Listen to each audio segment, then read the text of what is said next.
Speaker, हर साल की तरह इस साल भी यूनाइटेड नेशन में जनरल असम्बली का इजलास था। वज़ीर आज़म साहब उसकी क़यादत कर रहे थे और मुख्तलिफ़ वज़रा अपने अपने जिनके वहाँ कोई मामलात थे, क्योंकि मुख्तलिफ़ एक तो मेजर जनरल डिबेट होती है जिसमें ऑब्वियसली वज़ीर आज़म नुमाइंदगी करते हैं, लेकिन जो दूसरे होते हैं मज़ामीन उसमें ऑब्वियसली जो रेलेवेंट मिनिस्टर्स हैं या मेनली जो एक्टिविटी होती है फॉरेन मिनिस्टर की होती है, तो वो सारी चीज़ें के लिए हम वहाँ पहुँचे। और चूँकि असम्बली जो थी वो 23 से 27 सितंबर थी, यूएन जनरल असम्बली का जो इजलास था, लेकिन उससे एक दिन पहले कई ऐसी एक्टिविटीज़ होती हैं जो एक दिन पहले शुरू हो जाती हैं। तलाल साहब ज़रा ऊपर चले जाइएगा मीटिंग। मैं मशकूर हूँ अपने भाइयों का, अपने साथियों का, और इनमें अक्सर काफ़ी तजर्बाकार हैं जिनको पता है कि जब इश्यूज़ होती हैं तो फिर हम आपस में मिलकर इश्यूज़ को हल भी कर लिया करते हैं। इंशाअल्लाह मेरे नज़दीक वो सीरियस इशू नहीं है। इंशाअल्लाह हम इसको पीपल्स पार्टी की लीडरशिप के साथ और मुस्लिम लीग नून की लीडरशिप के साथ कम्युनिकेशन करके अगले 2-4 रोज़ में इंशाअल्लाह इसको रिजॉल्व करेंगे जी। तो जनाब स्पीकर, मैं एक्सप्लेन कर रहा था कि ये जो 80th इनको कहता सब्र कर ले, सब कुछ बता देंगे। अगर काइंडली आप वो बात जो करने आए हैं, जो आप लोगों के सवाल ये नई रवायात कायम ना करें के ऊपर यूएन जनरल वही बात, नई रवायात कायम ना करें। मेरी बात सुने, मुझे फ्लोर दिया हुआ है, मैं इनकी बात हमेशा सुनता हूँ। ये मेरी बात सुने मेहरबानी करके, को मैं आपको सब पता चल जाएगा। आप सब्र करें ज़रा, जब उसकी बारी आएगी तो उसमें भी पता चल जाएगा, कोई मसला नहीं है। तो जो यूएन जनरल असम्बली का जो 80th सेशन था जनाब स्पीकर, वो प्राइम मिनिस्टर साहब ने, मैं समझता हूँ कि कौम की भरपूर नुमाइंदगी की, और उन्होंने जहाँ कश्मीर का मसला उठाया वहाँ फ़लस्तीन का मसला भी उठाया, जहाँ उन्होंने दूसरे ग्लोबल इश्यूज़ पे जिक्र किया, क्लाइमेट चेंज का, वहाँ पाकिस्तान का इंडस वाटर ट्रीटी का ख़ुसूसन जिक्र किया, और ये बड़ी तफसील के साथ उन्होंने पाकिस्तान की नुमाइंदगी की। और जब वो सेशन उन्होंने तकरीर ख़त्म की तो सबसे पहले फ़लस्तीन के जो वहाँ नुमाइंदगी थी और जो उनके अपना सदर और वज़ीर आज़म के बिहाफ पे थे लोग, वो The proceedings of the House are suspend कर दूं, इसलिए प्लीज बात करने दें। एक इम्पॉर्टेंट इशू पे हो रहा है, मैं फिर प्रोसीडिंग्स बंद करके मंडे पे ले जाऊंगा सेशन। एक इम्पॉर्टेंट इशू है, फ़लस्तीन है, ये सारी चीजें, इसको करें प्लीज सुने जी। तो मैं गुजारिश कर रहा था कि वहाँ इसराइल को बाय नेम क्रिटिसाइज किया गया, कोई नई बात नहीं है, तकरीर सुन भी लिया करें, सिर्फ आप एक मफरूज़े के तौर पे ना जाया करें। अभी आप दोबारा चले जाएं गूगल पे तो आपकी तकरीर मिल जाएगी। तो इसराइल को बाय नेम कंडेम्ड किया गया। तो ये सिर्फ यहाँ मैं मामला यहाँ मैं सारा जवाब देता हूँ जी, मैं कि मुझे सिर्फ टाइम दे दें मेहरबानी करके सब्र से। तो ये जो उनकी नुमाइंदगी थी वो आपके सामने है, रिकॉर्ड पे है। सबसे ज़्यादा देखी जाने वाली तकरीर वो है, यानी 24 घंटे में 1 मिलियन से ज़्यादा लोग उसको देख चुके थे, और जो नेक्स्ट थी वो 300,000 के करीब थी, प्रेसिडेंट ट्रंप की। इसके अलावा ग्लोबल डेवलपमेंट इनिशिएटिव, आपको पता है कि वो चाइनीज़ जो है वज़ीर आज़म उन्होंने ख़ुद चेयर करना था, पाकिस्तान उस पर मदऊ था, और पाकिस्तान ने उसमें वज़ीर आज़म साहब ने उसमें ख़ुद उसमें नुमाइंदगी की। स्पेशल क्लाइमेट इवेंट जो है, जो हमारी चूँकि जो फ्लड्स का मसला है, और जो पाकिस्तान 1% से कम एमिशंस के बावजूद दुनिया में टॉप 10 कंट्रीज़ में वल्नरेबल मुल्क है, उस हवाले से वो बहुत अहम इवेंट था। और इसमें जो नुमाइंदगी वज़ीर आज़म साहब की थी, और इसमें प्रेसिडेंट ऑफ ब्राज़ील ख़ुद उसको चेयर कर रहे थे, और जो COP30 होने जा रहा है वो ब्राज़ील में होने जा रहा है अगले चंद महीनों में। और इसकी मैं समझता हूँ कि रेलेवेंस बहुत ज़्यादा थी, और उसकी नुमाइंदगी भरपूर की गई पाकिस्तान की। इसी तरह मल्टीलैटरल मीटिंग एक हुई, उसकी तफसील मैं फ़लस्तीन के हवाले से और गाज़ा के हवाले से सेपरेट अभी अर्ज़ करूँगा। लेकिन वो जाने से पहले ये बात हुई कि UNGA तो होने हर साल होता है, अब भी होगा, 80वां हो रहा है। यूनाइटेड नेशन फेल हो चुका है गजा में खून बंदी कराने के लिए। यूरोपियन यूनियन फेल हो चुका है वहाँ खून बहाने को ख़त्म करने के लिए। अरब ममालिक फेल हो चुके हैं वहाँ खून बंद करवाने के लिए। Have a heart. कोशिश क्या थी कि क्या पाकिस्तान, और ये कोई अनाउंस करके नहीं, ये एक नोबल मिशन था इस विजिट का, कि कोशिश करें कि हमारे साथ अगर कुछ ममालिक मिल के, US is the perhaps the last hope now, कि अगर उनको अंगेज करके ये खून बंदी जो रोज़ हो रही है मासूम जानों की, अब वो भूख की वजह से बेचारे फौत हो रहे हैं वहाँ लोग, कई दर्जने रोज़ वहाँ से निकाले जा रहे हैं, और जो गए हुए हैं उनको वापस आने नहीं दिया जा रहा। वेस्ट बैंक को हड़प करने का प्लान है।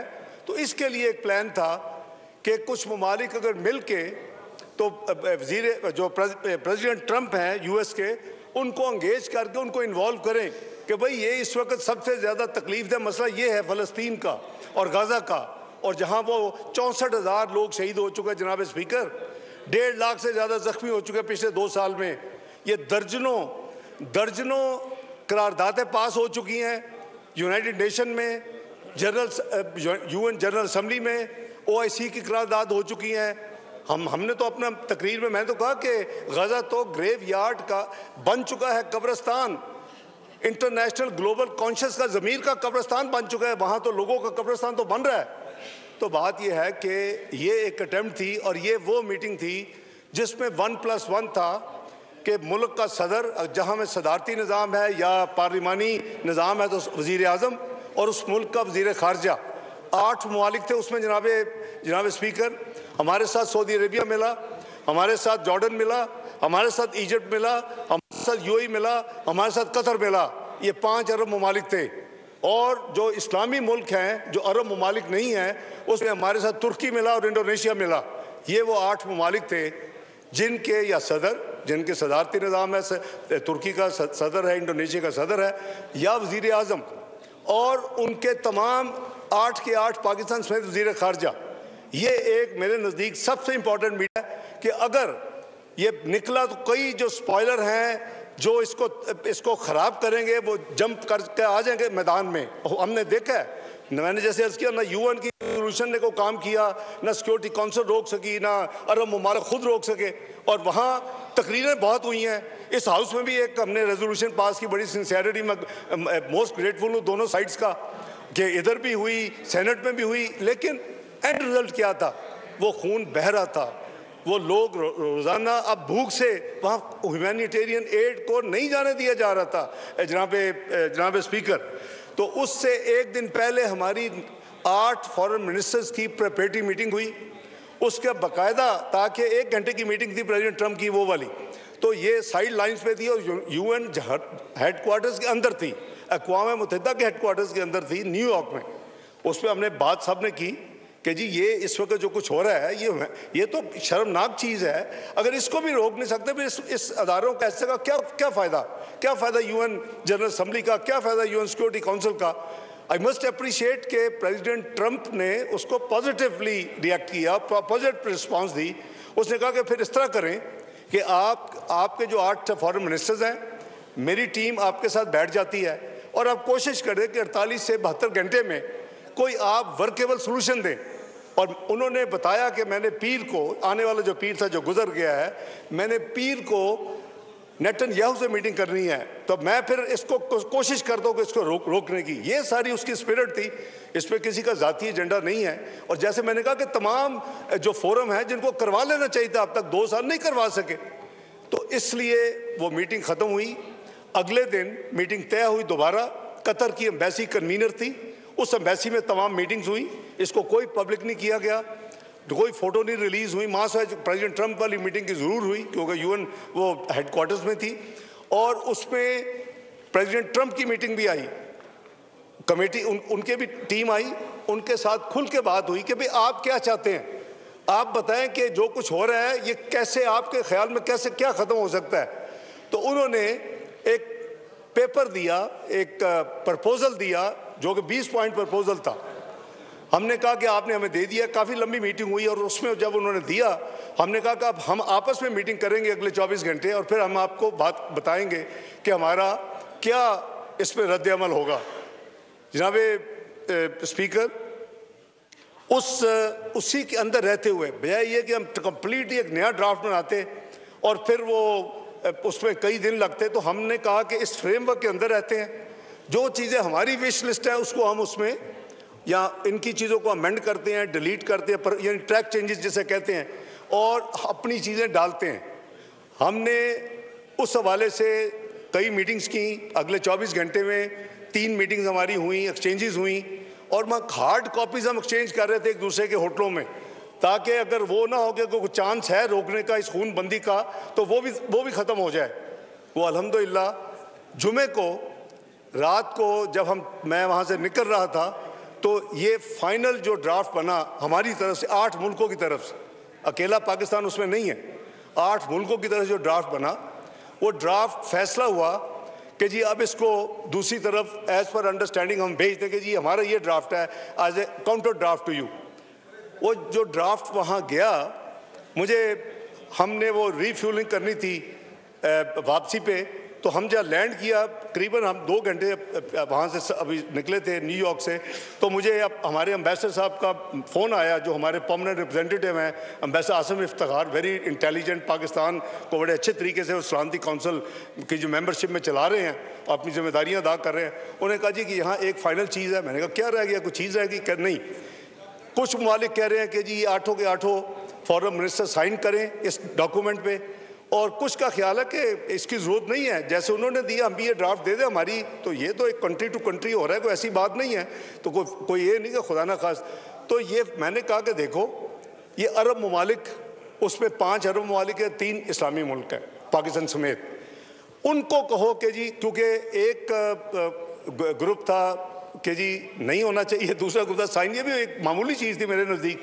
तो मैंने कहा कि इनको कह जी आप फैसला कर लें, मेजॉरिटी अगर आप फैसला करते हैं कि जी साइन होने चाहिए तो हम इलेक्ट्रॉनिकली साइन करवा लेते हैं, अभी साइन आप कर दें मेरे बिहाफ पे। अगर आप समझते हैं कि नहीं होने चाहिए तो आप जमा करा दें, इसको भेजें। तो by the time we landed next destination सुबह अगले दिन, क्योंकि 8 घंटे 9 घंटे का सफ़र था, तो मुझे कंफर्म कर दिया गया कि अमेरिकन साइड को ड्राफ्ट मिल गया है। ये सैटरडे का दिन है। अब जो फाइनल मंडे को उनकी जो मीटिंग होनी थी, जो कि मैं पता था कि उनकी मीटिंग होनी है, तो इसमें जनाब स्पीकर जो उन्होंने अनाउंसमेंट्स की, जो उन्होंने मंडे को अनाउंसमेंट्स की, और मैं मंडे को लंदन से पाकिस्तान आ रहा था सुबह 10 बजे से लेके रात 10 बजे, 4 घंटे का फ़र्क है, 10:30 बजे मैंने लैंड करना, 10:30 वहाँ चला था। तो उस दौरान ये उन्होंने अमेरिका ने अनाउंसमेंट भी की और 20 पॉइंट प्लान भी एक अनाउंस किया, साथ 20 पॉइंट ही चल रहा है थ्रू आउट। तो मुझे सऊदी वज़ीर ख़ारजा का मैंने फ़ोन जब ऑन किया तो मैसेज थे, तो मैंने उनसे बात की, मैंने कहा खैरियत है? उन्होंने कहा कि ब्रदर वो उन्होंने हमारा जो भेजा था, अक्सर जो अर्जेंट चीज़ें हैं वो तो माननी हैं, लेकिन कुछ चीज़ें अभी भी हमें उनको इंगेज करना पड़ेगा। क्या चॉइसेस थी? 2 चॉइसेस थी, ये मैं सऊदी वज़ीर ख़ारजा को कोट कर रहा हूँ। एक चॉइस ये है कि हम कहें नहीं, अभी हम कंटिन्यू करेंगे और शायद इसराइल को ये सूट करेगा कि ये अभी चलता रहे मामला, जितने और मार सकते हैं, जितने और खून रेजी हो सकती है, जितने और लोग निकाल सकते हैं ब्रदर, और we let it to be implemented, जो उन्होंने अनाउंस किया प्रेसिडेंट ट्रंप ने अपनी ट्वीट और 20 पॉइंट्स, और हम अपनी एक जॉइंट स्टेटमेंट इशू करें, और वो जॉइंट स्टेटमेंट जो है वो हम रिकॉर्ड पे भी ले आएँ और उनको भी भेज दें। मैंने कहा बिल्कुल आप सही फरमा रहे हैं, हमें ऐसे करना चाहिए। और लेकिन मैंने कहा जॉइंट स्टेटमेंट को बनाई है, तो उसने कहा मुझे आधा घंटा दो, यहाँ ड्राफ्ट सारे बैठे हुए हैं, यहाँ ड्राफ्ट तैयार है, वो जॉइंट स्टेटमेंट मैं आपको भेजता हूँ। मुझे वो 11:30 रात मिली, पीर की रात को। अब मैं उनसे एंगेज हूँ टेलीफोन पे भी, अदरवाइज भी। मैं वो चेंजेस आपको नहीं वॉक थ्रू करूँगा। वो शायद जो भी कुछ साथी कह रहे थे वो इसराइल के हवाले से कोई नाम वाम थे, मैंने वो भी कटवाए इससे। मैंने कहा हम इसराइल का नाम नहीं सुनना चाहते, हमारी ट्रैवल डॉक्यूमेंट जो है मैं यार इजाज़त दो ना भाई, हमारी ट्रैवल डॉक्यूमेंट कहती है valid for all countries of the world accept Israel. उन्होंने गारंटी सिक्योरिटी वगैरह की बात थी कि जी ज़्यादा कि जब होगा तो जो सिक्योरिटी की गारंटी होनी चाहिए फ़लस्तीनियों के लिए भी, इसराइल के लिए। मैं कहा ये लफ्ज़ ये हमारा नो गो एरिया है। तो जो फाइनल स्टेटमेंट हमारी रात 1 बजे फाइनल हुई आपस में शटलिंग के बाद, जाहिर है कि वो अकेले तो फैसला नहीं कर सकते थे। उन्होंने कहा brother I will pass your sentiments to all the other 6 brothers and I will get back to you. रात 1 बजे स्टेटमेंट फाइनल हुई, वो मैं पढ़ देता हूँ, आपके रिकॉर्ड में भी लिखवा देता हूँ। The foreign ministers of the Hashemite Kingdom of Jordan, the United Arab Emirates, the Republic of Indonesia, the Islamic Republic of Pakistan, the Republic of Turkey, the Kingdom of Saudi Arabia, the State of Qatar, and the Arab Republic of Egypt welcome President Trump's leadership and his sincere efforts to end war in Gaza, and assert their confidence in his ability to find a path to peace. They emphasized, yani 8 countries emphasized the importance of the partnership with US in securing peace in the region. Tisra, along these lines, the ministers welcomed the announcement by US regarding his proposal to end the war, ye unhone announce kiya, rebuild Gaza, prevent the displacement of the Palestinian people jo nikal rahe the, and advance the comprehensive peace, as well as his announcement that he will not allow, very important, annexation of West Bank, जो Israel announce कर चुके हैं as a country, as a parliament कि हम इसको annex करेंगे, ये Israel का हिस्सा होगा। वो कैटेगोरिक हमने उनसे ये कमिटमेंट ली और प्रेसिडेंट ट्रंप ने इसको अनाउंस किया, annex, and he will not allow the annexation of the West Bank. अगला पैरा क्या कहता है, द मिनिस्टर्स, ये 8 का है ये statement, the ministers affirm their readiness to engage positively and constructively with the United States and the parties toward finalizing the agreement and ensuring its implementation in a manner that ensures peace, security and stability for the peoples of the region. मेरे नज़दीक अगला para इससे भी important है, जो closing para है हमारी। इसमें इनपुट रात 10:30 से लेके 1 बजे तक ये शटलिंग हुई है, ये फाइनल डॉक्यूमेंट है। They reaffirm 8 countries, Foreign Minister कह रहे हैं, they reaffirm their commitment, joint commitment to work with the US to end the war in Gaza through a comprehensive deal that ensures unrestricted delivery of sufficient humanitarian aid to Gaza, number 1. No displacement of Palestinians, number 2. The release of hostages, number 3. A security mechanism that guarantees the security of all sides, number 4. Full Israeli withdrawal, please, full Israeli withdrawal, number 5. Number 6, rebuild Gaza and creates a path for a just peace on the basis of the two-state solution. यही है ना हमारा two-state solution, ये पाकिस्तान की policy तो यही है। ये किसी एक की ना हो तो और बात है, पाकिस्तान की पॉलिसी है two-state solution, under which Gaza is fully integrated with the West Bank. West Bank इसका हिस्सा होगा, it will not be taken away as part of Israel. In a Palestinian state,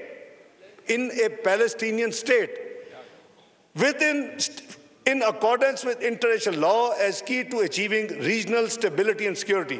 ये वो स्टेटमेंट है जनाब स्पीकर, ये 29 सितंबर को रात हमने, अच्छा ये पाकिस्तान ने नहीं की, ये जो 8 कंट्रीज मैंने पढ़ी हैं, आप किसी कंट्री की वेबसाइट पे फॉरेन ऑफिस में चले जाएं, आपको ये स्टेटमेंट मिलेगी, फुल स्टॉप कॉमा एक लफ्ज इसमें तब्दीली नहीं होगी। This was the joint statement finally agreed with full stop and comma negotiated and wherever necessary make material changes and still committing what I've told you। ये मैं आपके रिकॉर्ड पे रखने लगा हूँ, अगर आपकी इजाज़त हो जनाब स्पीकर। ये वो स्टेटमेंट है जो कि पाकिस्तान के बिहाफ पे उस रात को दी गई, ट्यूसडे अर्ली मॉर्निंग का टेक्निकली 1:45 बजे, और ये मंडे और ट्यूसडे की दरमियानी रात थी। मैं इसमें गुजारिश ये कर रहा हूँ कि जनाब स्पीकर के या तो हमारी सोलो इतनी हो कैपेसिटी कि हम इसको बंद करवा सके, तो हमें हर कुर्बानी देनी चाहिए, करना चाहिए। अगर हम नहीं कर सकते तो यही एक रास्ता था कि जहां यूनाइटेड नेशन फेल हो गया, जहां सिक्योरिटी काउंसिल फेल हो गई, जहां अरब ममालिक खुद फेल हो गए जॉइंटली, जहां ओआईसी फेल हो गई, जो इस्लामी तंजीम 57 मुल्क की है, सेकंड लार्जेस्ट मल्टीलैटरल फोरम, तो फिर क्या रास्ता था? क्या हमने तमाशा देखना है, स्टेटमेंट्स देनी है और सियासत करनी है टॉक शोज पे बैठ के, कि क्या हमने कुछ मटीरियल काम करना है? मैं समझता हूँ कि कुरान में मुझसे, मैं तो बहुत एक स्टूडेंट हूँ, क्या कहता है कुरान हकीम? Saving of one human life tantamounts to saving of the entire humanity. Killing of a human being tantamounts to killing of the entire humanity. और यहाँ तो दर्जनों रोज और कई कई 100 रोज शहीद हो रहे हैं वहाँ भाई, तो हम स्टेटमेंट्स के साथ गुजारा नहीं होगा। ये एक प्रैक्टिकल अमल है, अल्लाह ताला इसको कबूल करें। और मैं मशकूर हूँ दूसरे 7 ममालिक का, उन्होंने भरपूर हमारे साथ मदद की, उन्होंने भरपूर अपनी कंट्रीब्यूशन की, उन्होंने भरपूर एंगेजमेंट की। और ये जो मामला जो वहाँ पहुँचने पे शुरू हुआ, वो हमारे यहाँ आने लैंड किया मंडे नाइट 10 साढ़े 10 और ये रात 1:45 में ख़त्म हुआ। ये उसकी बैकग्राउंड है जनाबे स्पीकर। मैंने कैटेगोरिकली जो प्रेस ब्रीफिंग की फॉरेन ऑफिस में ट्यूसडे को, मैंने ये क्लियर कर दिया कि ये जो 20 पॉइंट जो ट्रंप साहब ने जो पब्लिक की हैं, ये हमारे नहीं हैं, ये मनोवन हमारे नहीं हैं। मैंने कहा कि इसमें कुछ चेंजेस की गई हैं जो हमारा ड्राफ्ट था, मेरे पास सारा रिकॉर्ड मौजूद है। और भाई सुने ना, आप सुन तो लेना भाई जान, जो ट्वीट आ गई वो भी ट्रांजिट पे थे। मैं पीर को आ गया था, वो आज सुबह पहुंचे हैं, उनकी और एंगेजमेंट थी। तो उन्होंने जब प्रेसिडेंट ट्रंप ने ब्रॉडर ट्वीट की, उसके जवाब में उन्होंने वो ट्वीट कर दी। उनको कोई हैरान तो नहीं होना था उस वक्त। भाई सुन तो लो ना यार, जनाब स्पीकर, किसी को इल्हाम तो नहीं होना था कि जी वो 20 पॉइंट वो नहीं है जो हमने 8 मुल्कों ने भेजे। बहरहाल ये this is the end result, और इसमें सियासत की गुंजाइश नहीं है। अनलेस कि वी वांट कि हम वहाँ से वॉक अवे करते और हम इसको छोड़ते, ये एफर्ट ही ना करते तो हमारे लिए बहुत आसान था। ये एफर्ट कोई शेड्यूल में नहीं थी, ये एफर्ट UNGA का हिस्सा नहीं होती। ये जहाँ तक फ़लस्तीन के साथ हमारी कमिटमेंट का ताल्लुक है, आपको पता है जनाब, इसके बाद उसको अडॉप्ट किया जाता है या उसको ओपन छोड़ा जाता है। हमने मल्टीलैटरलिज्म, पीस एंड सिक्योरिटी, जो कि तमाम मेंबर्स का था कि ये बहुत अच्छा है, इस वक्त जो हालात है दुनिया में, जो अफरा तफरी है, जो हर जगह पे कॉन्फ्लिक्ट है, कहीं भी अमन नहीं है, तो ये आप चुनेंगे, बड़ा अच्छा सब्जेक्ट है। मैं सिर्फ उसका मैंने सदारत नहीं की 1 दिन जुलाई में, मैंने साथ फ़लस्तीन का दूसरा दिन रखा, मैंने फ़लस्तीन में उसकी भी सदारत की। वो रिकॉर्ड मंगा के देखे क्या है वो। मैंने OIC को एक मुसलमान होने की हैसियत से मैं समझता हूँ कि हम जितना OIC को स्ट्रेंथन कर सकते हैं, इसको तवाना कर सकते हैं, इसको खड़ा कर सकते हैं, इसको मजबूत टांगों वाला बना सकते हैं, हमें करना चाहिए। ये सेकंड मल्टीलैटरल बिगेस्ट फोरम है आफ्टर UN, तो उसका एक तीसरा दिन वो रखा। जनाब स्पीकर, कई सालों से सिक्योरिटी काउंसिल में कोई यूनानिमस रेजोल्यूशन पास नहीं हुई, कई सालों से, शायद 12 साल हो गए। ये पहला मौका था जब मैंने वो सदारत की, यूनानिमस रेजोल्यूशन उसके हक में पास हुई। OIC के हवाले से अब रिकॉर्ड चेक करा ले, मैं को हवा में बात नहीं कर रहा। कई सालों से जो भी कंट्री प्रोजाइड करता है, अगर चीन ने करना है तो वांग ही आया उनका फॉरेन मिनिस्टर, अगर किसी और कंट्री ने करना है, वो जो 1 महीना मिलता है वो आप पूरी भरपूर अपनी उसकी कंट्रीब्यूशन करते हैं। कई सालों में पहली दफ़ा OIC के topic paper presidential statement unanimously adopt हुई कई सालों के बाद। तो मैं समझता हूँ कि ये पाकिस्तान अपनी हम पूरी कोशिश कर रहे हैं, ये हमारा जिम्मेदारी है।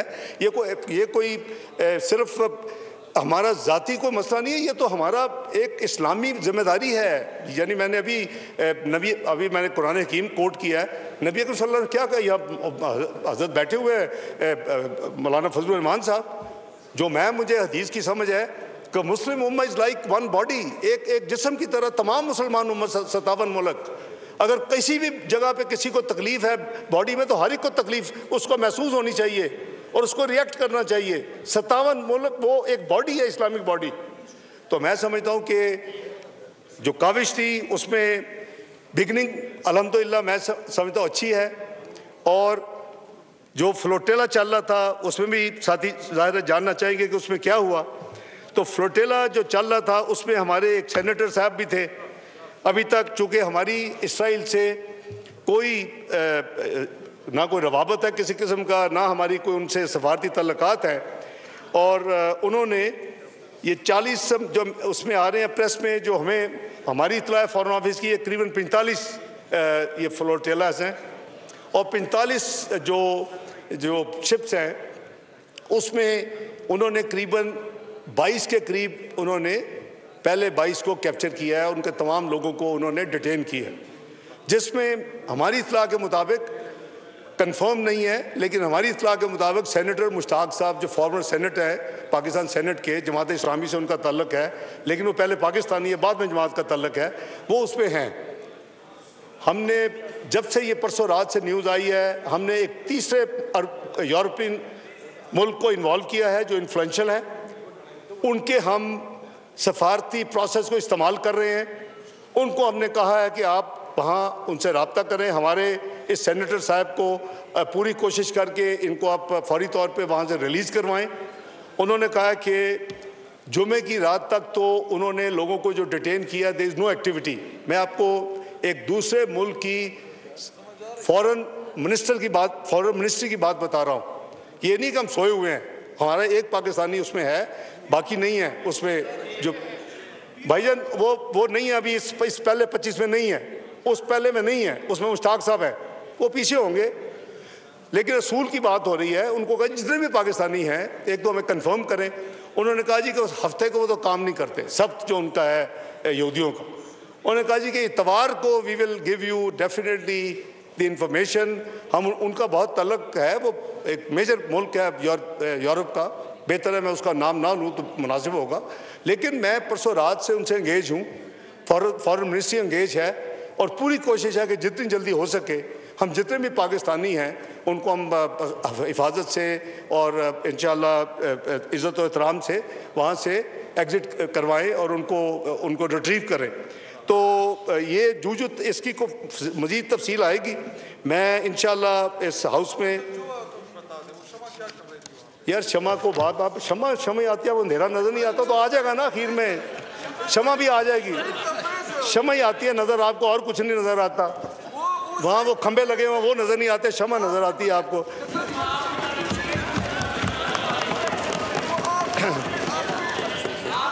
जी नो क्रॉस टॉक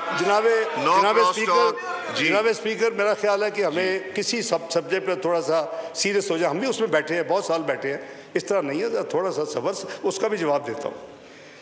मैं आपको बता दिया प्राइम मिनिस्टर साहब की जो मैंने, ताकि रिकॉर्ड पे आपके आ जाए, आपने कहा था पूरी ब्रीफिंग के हाउस को। इसके अलावा जो मेन इवेंट्स मैंने आपको बताए हैं, उनकी ऑस्ट्रेलिया के चांसलर के साथ उनकी मीटिंग थी, उनकी कुवैत के क्राउन प्रिंस और प्राइम मिनिस्टर के साथ मीटिंग थी, उनकी श्रीलंका के सदर के साथ मीटिंग थी, उनकी जो chief adviser virtually prime minister Bangladesh doctor Yunus के साथ मीटिंग थी, उनकी वर्ल्ड बैंक के प्रेसिडेंट बंगा के साथ मीटिंग थी, सेक्रेटरी जनरल एंटियो गुटेरस के साथ मीटिंग थी, और मैनेजिंग डायरेक्टर IMF के साथ मीटिंग थी, और बिल गेट्स से मीटिंग। ये उनकी मीटिंग्स थी जो कि उन्होंने की, और डेलीगेशन में ऑब्वियसली मैं भी था और दूसरे मिनिस्टर साहबान भी थे, उस मीटिंग में अटेंड किए। मेरी अपनी जनाब स्पीकर जो मैंने आपको बताया कि वो जो हाई लेवल 1+1 वाला मीटिंग थी, उसके अलावा मेरी जो मीटिंग थी वो कॉमनवेल्थ फॉरेन मिनिस्टर्स की मीटिंग थी। वहाँ मेरी 30th anniversary of 4th world conference on women, वो बहुत बड़ा फोरम हासिल करते हैं जेंडर के वाले से, उसमें थी। मेरी OIC की मीटिंग थी कल्चर ऑफ पीस, नबी पाक सल्लल्लाहु अलैहि वसल्लम की 1500वीं सालगिरह के ऊपर, वो मैंने अल्हम्दुलिल्लाह मैंने खुद अटेंड की। और OIC की कमेटी की मीटिंग थी जो बनी है 6 में, जिसमें हम शामिल हैं। फ़लस्तीन के ऊपर दोबारा वहाँ मीटिंग थी। और यूनाइटेड सिक्योरिटी काउंसिल की जो फ़लस्तीन के ऊपर वो सेपरेट मीटिंग थी यूनाइटेड सिक्योरिटी काउंसिल में, वो मैंने अटेंड की। OIC का अफ़गानिस्तान के ऊपर जो ग्रुप था उसकी मीटिंग थी, वो अल्हम्दुलिल्लाह मैंने पाकिस्तान के बिहाफ पे अटेंड की। जो फॉरेन मिनिस्टर का ग्रुप 77 चाइना है वो अटेंड की। और जो sustainable development goal resilient global economy के हवाले से जो मीटिंग थी वो भी अल्हम्दुलिल्लाह मैंने अटेंड की।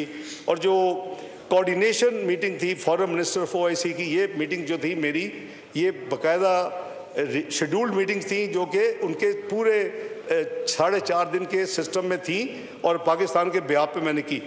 इसके अलावा रिकॉर्ड के लिए मैंने 20 बायलैटरल मीटिंग्स की अपने जो मेरे काउंटर पार्ट्स थे फॉरेन मिनिस्टर्स, उसमें एक तो प्रेसिडेंट जनरल असम्बली के साथ मीटिंग मेरी हुई, और foreign minister of Qatar, Canada, Hungary, UK, Lithuania, Slovenia, Belgium, Bahrain, Costa Rica, Germany, Morocco, Malaysia, Egypt, Azerbaijan and secretary general of the gulf cooperation council former secretary general of Commonwealth, इसी तरह president साहब Tayyab Erdogan साहब के साथ, और जो Syria में नए प्रेसिडेंट साहब आए हैं उनके साथ, और बेल्जियम की जो क्वीन है उनके साथ। ये मेरी 20 मीटिंग जो थी वो बायलैटरल थी। ये इसमें प्राइम मिनिस्टर नहीं थे, ये पाकिस्तान के बिहाफ पे मैंने की। जहाँ तक जनाब स्पीकर, हमारी जो जॉइंट स्टेटमेंट जिसमें मैंने अर्ज़ किया कि इस पर हमें अभी इसको पूरी तरह फॉलोअप 8 के 8 मुल्कों को करना है, और ये कमिटमेंट है और रहेगी इंशाअल्लाह कि जब तक ये हम अपना एजेंडा, जो मैंने भी आपकी रेजोल्यूशन रिकॉर्ड पे रखी है, जब तक ये अचीव नहीं होता तो हम सब के सब जो हैं वो इसके ऊपर हम फोकस रहें। और इसको बाय द वे जो अनाउंसमेंट हुई, हम तो यहाँ ठीक है, अपना अपना राय है, हर एक इंडिपेंडेंट है, लेकिन सबसे पहले फ़लस्तीन अथॉरिटी जो है, जिसको हम मानते हैं, जिसको हम जिससे डील करते हैं, उसने इसको वेलकम किया। ये तमाम जो दूसरे ममालिक हैं उन्होंने इसको वेलकम किया। ये रिकॉर्ड पे है, सोशल मीडिया में सब अवेलेबल है, उनके फॉरेन मिनिस्ट्री के आप वेबसाइट पर चलेंगे उसके ऊपर सब अवेलेबल है। और इसमें मैंने जैसे अर्ज़ किया कि हमने जो रीजनल पीस एंड स्टेबिलिटी की हमने जो बात की है, हमने जो गाज़ा से लोगों को ना निकालने की जो बात की है, जो जा चुके हैं उनको वापस लाने की जो बात की है, उसकी जो रिकन्स्ट्रक्शन की जो बात की है, वहाँ जो इंटरनेशनल बॉडीज़ हैं UNRWA जैसी, जिसके बगैर वहाँ तकसीम नहीं हो सकती ह्यूमैनिटेरियन एड, उसकी बात की है, जो ये ह्यूमैनिटेरियन फ़्लो है उसकी बात की है, और इसके साथ साथ उसकी रिकन्स्ट्रक्शन की बात की है, और इसराइल को उसको अकाउंटेबल करने की बात की है। पाकिस्तान की पॉलिसी वही है जो हज़रत कायदे आज़म की पॉलिसी थी फ़लस्तीन के हवाले से, और इसमें ना कोई तब्दीली थी, ना है, ना होगी।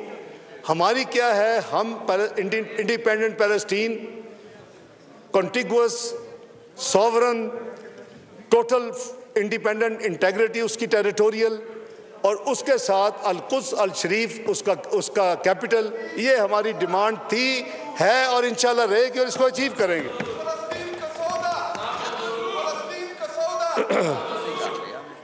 जहाँ तक जनाब स्पीकर, एक बायलैटरल मीटिंग भी हुई, वो वाशिंगटन से एक दिन के लिए वज़ीर आज़म साहब वहाँ गए, न्यूयॉर्क से वाशिंगटन गए, वाशिंगटन में मीटिंग थी। वो मीटिंग जो थी उसमें मैं इन चीज़ों में इतना ज़्यादा इन्वॉल्व था कि उस मीटिंग में मैं नहीं था। वो वज़ीर आज़म साहब थे और पाकिस्तान के फील्ड मार्शल जनरल सैयद आज़म मुनीर थे, और उनकी तरफ से उनके जो भी 2-3 उनके काउंटर पार्ट्स थे, मसलन वाइस प्रेसिडेंट थे उनके, और दूसरे 1-2 लोग थे। तो वो मीटिंग जो थी वो बेसिकली वो काफ़ी देर से पेंडिंग थी और शेड्यूल हो रही थी कि स्पेशल ना जाना पड़े।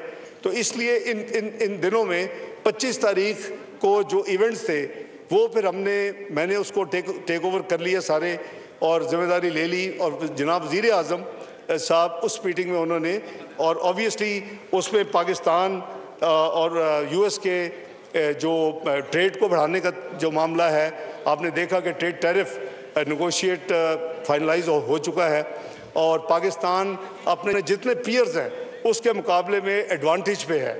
इसी तरह उसमें दूसरी जो कॉपरेशंस, माइंस एंड मिनरल्स हैं, उसमें हाइड्रोकार्बन है, उसमें AI है, उसमें IT है, ये तमाम वो एरियाज़ हैं जिस पे उनकी बातचीत हुई, और वो प्राइम मिनिस्टर साहब ने जो शेयर किया आगे बड़ी मुफीद उनकी बातचीत हुई। तो मैं समझता हूँ कि चाइना हमारा ऑल वेदर स्ट्रेटेजिक पार्टनर है, और उसकी एक हिस्ट्री है, और इंशाल्लाह उसमें कोई ये at the cost of China नहीं है, या चाइना के साथ तल्लुकात at the cost of the country नहीं है। हमारी एक इंडिपेंडेंट पॉलिसी है जिस पे चाइना हैज़, मैं समझता हूँ कि यूनिक अपनी उसकी प्रेजेंस पाकिस्तान के हवाले से, क्योंकि ऑल वेदर फ्रेंड इसलिए कहते हैं कि जब भी मुश्किल का वक्त आया, जब भी कोई ज़रूरत पड़ी, हमेशा वो हमारे साथ खड़े हुए। अभी रिसेंट आपने देखा कि IMF का जो प्रोग्राम था उसमें देखा आपने जब इंडिया को शिकस्त दी तो आपने देखा कि आपके जो इक्विपमेंट है वो किस मुल्क की है। ऑल दो पाकिस्तान में मैन्युफैक्चर हो रही है जॉइंटली, उसमें पाकिस्तान ने अपनी उसको टेक्नोलॉजी को किया है, लेकिन वो चाइना की बेसिकली थी, JF-17 जैसे हम कहते हैं। तो इसलिए चाइना के साथ जो एक तल्लक एक बड़ा प्राइम और बड़ा यूनिक है, ऑल वेदर स्ट्रेटेजिक पार्टनरशिप, वो थी, है और इंशाल्लाह रहेगी। जहाँ तक US का ताल्लुक है, मैंने सारा एक्सप्लेन कर दिया है। UNGA चूँकि ऑब्वियसली मल्टीलैटरल हर सालाना इवेंट है और उसमें जो कुछ जितनी एक्टिविटीज़ मेरी थी वो भी मैंने अर्ज़ कर दी। 30 जितनी प्राइम मिनिस्टर साहब की थी, 11 वो भी मैंने बता दी उनकी यूनिलैटरल। अब मैं ये अर्ज़ करूँगा कि हमें ये क्लैरिटी रहनी चाहिए।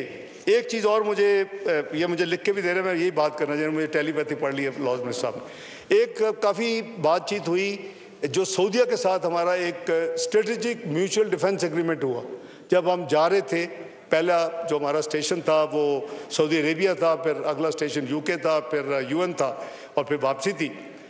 देखिए, दिहाइयों से हमारा अल्लाह के फजल करम से जो सऊदी अरेबिया के साथ ताल्लुक़ है वो सबको ढका छुपा नहीं है। 1979 में 1979 जब बैतुल्लाह शरीफ, अगर आपको याद हो, पता नहीं आप उस वक्त कितने बच्चे थे स्पीकर साहब, वो जो 1979 का जो इवेंट हुआ था वो पाकिस्तान ने अपना भरपूर रोल उसमें प्ले किया था। 1-2 और ममालिक भी थे, उसको जो कैप्चर किया था उसको यानी दोबारा उनको हैंडल करने में, उनको क्लीन करने में, उनको ख़त्म करने में। और मैं इसलिए कह सकता हूँ कि मैं उस रात वहाँ था, बल्कि उस रात पहुँचा ही था। जब ये सारा वाक़या हुआ तो मैं एहराम में पहुँचा और मैं उस वक़्त 5 तवाफ़ का चक्कर लगा रहा था। जब फजर का अकामत हो गई, हम खड़े हो गए और जनाजे बेपनाह थे, ऐसे लगता था पता नहीं कितने जनाजे कैसे हैं। जूँ इस्लाम फिरा तो जनाजों में से लोग खड़े हो गए, उनके हाथ में आर्म्स थे। किसी को इल्हाम तो नहीं था कि 20 पॉइंट वही हैं जो हमने बताए थे, जो मुस्लिम ममालिक की जानिब से बयान दिए गए, जिस तरह के नुकात दिए गए वो किसी सूरत शामिल नहीं किए गए। नेतन्याहू की जानिब से इस मुआहदे में तब्दीलियाँ कराई गई हैं। इसहाक डार जवाब दे रहे हैं वहाँ पर जितने भी लोग हैं उनको और इजहार ख्याल कर रहे थे। उन्होंने कहा कि सेनेटर मुश्ताक की रिहाई के लिए भी कोशिशें कर रहे हैं। इस हवाले से पूरी तरह से जो पाकिस्तानी गवर्नमेंट है वो चौकन्ना है और उनकी जानिब से ये भी कहा गया कि अक़वाम मुत्तहिदा में गज़ा पर दर्जनों करारदादें मंजूर हो चुकी हैं। हमने बहुत खुलकर वहाँ पर अपने मौक़िफ़ को रखा है, अपने स्टैंड को पाकिस्तान ने बहुत क्लियर और वाज़ेह तौर पर रखा है कि इसराइली बर्बरियत किसी सूरत कबूल नहीं की जाएगी। ट्रम्प ने जो 20 नुकात का ऐलान किया वो हमारे नहीं थे, इसहाक डार ने यह वाज़ेह किया है। काफ़ी ज़्यादा बैकलैश था गुज़िश्ता 2 दिनों से इस तमाम तर मामले पर। कहा जा रहा था कि स्टेट को इस हवाले से किसी न किसी किस्म की कोई वजाहत जारी करनी चाहिए। आज इसहाक डार की जानिब से खुलकर इजहार ख्याल किया गया है कौमी असम्बली में, जिसमें उनकी जानिब से कहा गया, ये भी कहा कि शमा जुनेजो के जिक्र पर नायब वज़ीर आज़म इसहाक डार ने अपोजिशन पर तंज किया है कि शमा को भी देख लेंगे, पहले जो मामलात हैं वो हल कर लेते हैं। आपको तो सिर्फ दिन रात शमा ही शमा नज़र आती है, खंबे नज़र नहीं आते। ये उनकी जानिब से अपोजिशन को तंज किया गया। उन्होंने कहा कि हमारी इतलात के मुताबिक मुश्ताक साहब खैरियत से हैं, उनकी बखैर आफियत के लिए भी इस वक्त कोशिशें कर रहे हैं। पाकिस्तान की मसला फ़लस्तीन के हवाले से पॉलिसी पहले रोज़ से वाज़ेह है। पाकिस्तान की वही पॉलिसी है जो कायदे आज़म की पॉलिसी थी। आपको याद दिला दें कि इस हवाले से भी काफ़ी ज़्यादा तनकीद की जा रही थी कि कायदे आज़म की पॉलिसी जो कि नेशन थ्योरी के हवाले से थी उसको बिल्कुल रद्द कर दिया गया है, जिसका जवाब आज असम्बली के फ्लोर पर खड़े होकर दिया गया है। साथ ही साथ कहा गया कि जो ये ड्राफ्ट है मिनो अन नहीं है, इसमें कई तब्दीलियां बाद में हुई हैं। नेतन्याहू की मुलाकात हमारे जाने के बाद, हमारी मुलाकात के बाद ट्रंप से हुई थी, जिसके बाद कुछ तब्दीलियां हुई और उसका फिर बाकायदा तौर पर आकर ऐलान किया गया, जिस पर पाकिस्तान ने कुछ एतराज़ात भी उठाए हैं। मौजूदा सूरत हाल में जो मुल्क है उसको किस तरह से आगे बढ़ाना है हम बहुत बेहतर तरीके से जानते हैं। इसहाक डार की जानिब से ये भी कहा गया के लिए खुदा न खास्ता कभी कोई रिस्क हो या कोई ख़तरा हो तो ये तो हमारा ईमान है। मुआहदा हो ना हो, हर मुसलमान की ये दिली ख्वाहिश होती है और होनी चाहिए। तो ये जो मुआहदा है ये कोई आनन फानन नहीं हुआ। इस पे करीबन इनिशियल थाट्स जो हैं वो PDM की गवर्नमेंट में थोड़ी सी बात हुई, लेकिन इस गवर्नमेंट में जब से ये गवर्नमेंट आई है इसके ऊपर तफसील के साथ दोनों ममालिक की बात होती रही है और इसमें कैटेगोरिक है कि अगर एक मुल्क पे को हमला होगा तो ये तसव्वुर होगा कि दूसरा मुल्क एज इफ़ कि दूसरे मुल्क पे भी हुआ है। यानी अगर ये मुआहदा होता और जैसे इंडिया ने हमारे ऊपर हमला किया था तो ये तसव्वुर होता कि सऊदी अरेबिया पे भी इंडिया ने उसी वक्त हमला किया एंड वाइस वर्सा।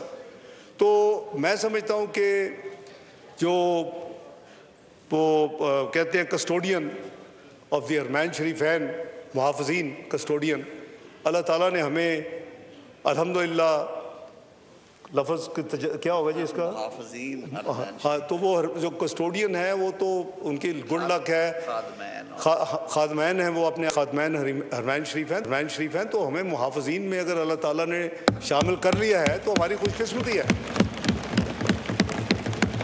मैं तो अल्लाह ताला के हुजूर बेपनाह शुक्रगुज़ार हूँ कि ये किसी से भी हो सकता था, ये किसी टेनोर में भी हो सकता था, ये कई सालों से ऐसी चीज़ें चल रही थी, लेकिन अगर अब अल्लाह ने दिया तो ये हमारी खुशकिस्मती है। कोई इसमें कोई बड़ाई की बात नहीं है, इसमें कोई अचीवमेंट की बात नहीं है। वो जो चीज़ें चल रही थी वो हो नहीं रही थी, कभी फाइनल नहीं होती थी। अभी तो ये करीबन ये पिछला 1.5 साल इसी इसमें काफ़ी हुई है, लेकिन ऑब्वियसली रिस्ट्रिक्टेड थी और रिस्ट्रिक्टेड होनी चाहिए, ऐसी चीज़ें सारी दुनिया में होती हैं। तो ये हमारा जो उनके साथ मुआहदा हुआ है, वो जो अपने आप को खादमैन हरमैन शरीफैन कहते हैं, तो अल्लाह ताला ने हमें मुहाफ़िज़ीन हरमैन शरीफैन का एक दे दी है जिम्मेदारी।